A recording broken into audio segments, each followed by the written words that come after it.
Development, hormone change. Sex hormones rise above way before the physical changes start to appear, usually around the ages 6 and 8, when the adrenal glands on each kidney start to show and start to function. Then it releases androgens by age 10 and up to the children start feeling sexual attraction. Pubertal changes have to do with two things: body growth and maturation in sexual feelings. Body growth. Growth is completed by age 13 for girls and boys around the age of 17.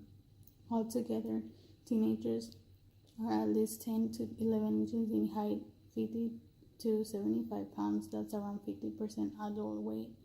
The physiological impact of pubertal events. Early maturation boys and late maturating girls have a more positive image. In the other side, early maturating girls and late maturating boys go through social difficulties and emotional experiences. Health issues. Nutrition and a good meal eating habit can help a lot in physical changes in the body.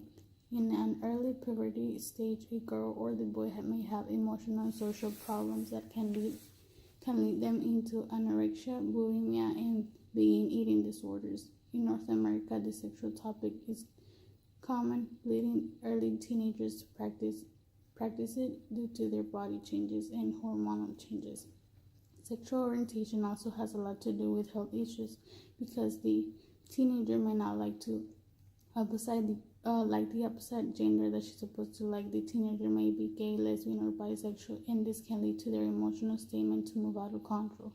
Sexual practices in early teenagers can lead to sexually transmitted diseases. Alcohol and other drugs are also common in early teenagers, and it can turn into a serious problem for them and the family. Teenagers start to abuse the drugs, and it can be really hard to come out of that stage that can affect their brain development and physical growth.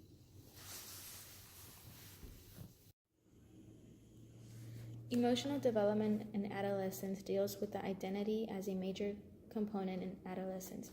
It is important that an adolescent is able to create their own identity. This will define who the person is and what they believe in and what their goals are in the future. Throughout this period in adolescence, there is a psychological conflict between values and society. Around the end of middle childhood, children start to identify their own traits and the person that they want to become. One of the main traits that are instilled in children throughout middle school is extrovert and introvert. Adolescents go through so much to figure out who they are and achieve their identity. Most of the times, young people are anxious and depressed and trying to fit in. They need to feel a sense of security, and it is very important that their life feels this way as well. They can feel this security when their family can provide the secure base to them. This gives adolescents a small push into the real world, just like a birdie learning how to fly. Teenagers who have a close bond with their parents are able to have their own opinion and achieve their own identity faster. Moral development is about what is right for you to do and why it is right. Teenagers tend to have many moral conflicts while growing up. They know that they shouldn't do something because another superior told them to not do it.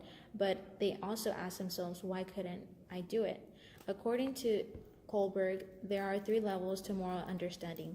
Those levels are pre-conventional level, the conventional level, and the post-conventional level. The reason for this is because adolescents find it difficult to juggle with 2 points of view in a moral dilemma. For example, many parents instill fear in their children in order for their children to obey them, simply by telling them that they can't do something, if not the police is going to come or they can get sent to jail.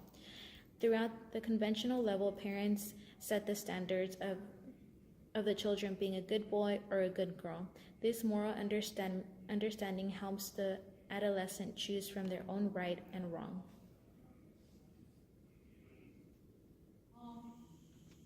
Yes, I just wanted to ask you something. Yes. May I please go to the movies with my friends today? At what time? It's going to be at 8. Okay, that's fine, but don't forget to clean your room. Yes, ma'am. Okay. Oh my god, did you see this guy? No, but he's cute. But I think he has a girlfriend. So it doesn't really matter. So should I just slide in the DMs? Yes, girl. You think he'll reply? Yeah, I would. Oh. Let me see. He texted back. Yeah, it was quick. See? I'm gonna see if we could go to the movies or something. Or how should I say it? Just be like, hey, do you want to go out tonight? So just be upfront. Yeah. Alright. You see he'll pick me up in it. See? Weekend. It was good. I went out. Like, me and my family went out to dinner. We went to church on Sunday. Like, we just did so much stuff together. It was really fun. So you relaxed this weekend? It was fun? Yes. That's good. How about you, Sam? It was good. That's good. Did you do anything? Okay, that's fine. Alright, well, let's continue with chapter 12. About chapter 12, I have a few questions about it. I just didn't get a few terms, but I'm pretty sure we'll discuss that today and stuff. Yeah, I right? was gonna give us a handout Okay. with it. How about you, Sam? Did you have any questions with that chapter 12, or were you okay with it? Okay. Alright, is there anything y'all want to talk about before we go ahead and go get breakfast? No, just that it's really interesting what we're learning. I'm really like engaged and really excited to keep learning about it. So Yeah, try to make the classes fun so we can all be involved and have our own input. Anything you want to share? Yeah?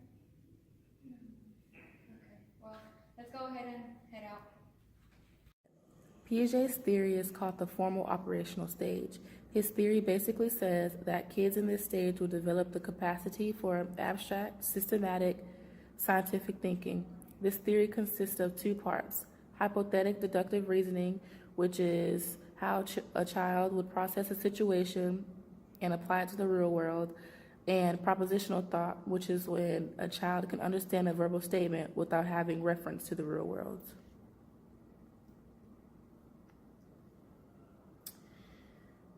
An information processing view of adolescent cognitive development.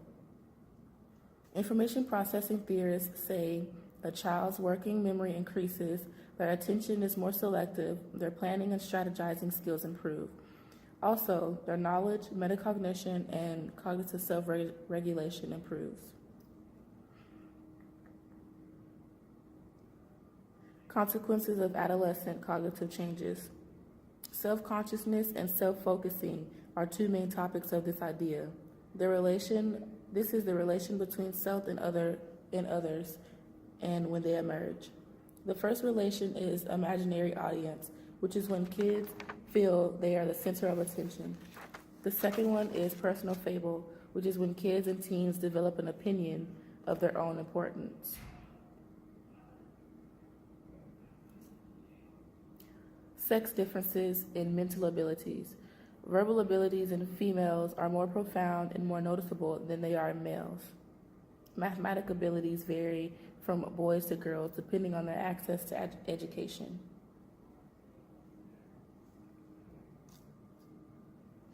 Learning in school. Any major or frequent changes in school environments will negatively affect the child.